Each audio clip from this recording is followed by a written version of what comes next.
A situación sanitaria da Illa de Arousa continúa sendo preocupante. A vila é nestes momentos o concello de Galicia con máis incidencia acumulada. O continuo crecemento dos casos positivos deu hoxe un respiro, ao manter a mesma cifra que no día anterior. Continuamos en 102, que é a mesma cifra que nos deron a día de onte domingo. E, bueno, é o primeiro día en bastantes semanas en que non se produce incremento, non? Bueno, a ver se continúa non incrementando, se non xa empecemos a baixar de casos activos, que é o que pretendemos, non, con todas estas medidas que se están tomando. A principal medida tomada polos Sergas na illa foi a da realización dun cribado a todos os mozos e mozas con idades comprendidas entre os 15 e os 24 anos.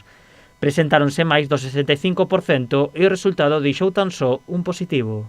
Sobre 350 casos e só un dou positivo, non? A ver, o cribado eu creo que é para descartar ou saber onde están os positivos asintomáticos, non? Entonces, bueno, en esa franxa non dou ese resultado, o sea que, bueno, polo menos nos quedamos tranquilos en esa franxa. Con este resultado e para frear a expansión do virus na vila, o alcalde pide aos Sergas que aumente os cribados. Este tipo de ensaios, si nos arroxan resultados que científica ou médicamente poden valer para paliar ou darlle a volta a estas cifras, pois mellor que mellor, polo cual, bueno, desta primeiro cribado xa se sacaron as conclusións, polo cal necesitamos que se siga cribando. Sí. 202 casos activos por COVID na vila, só un dos contaxiados atópase hospitalizado, o resto recupérase nos seus domicilios.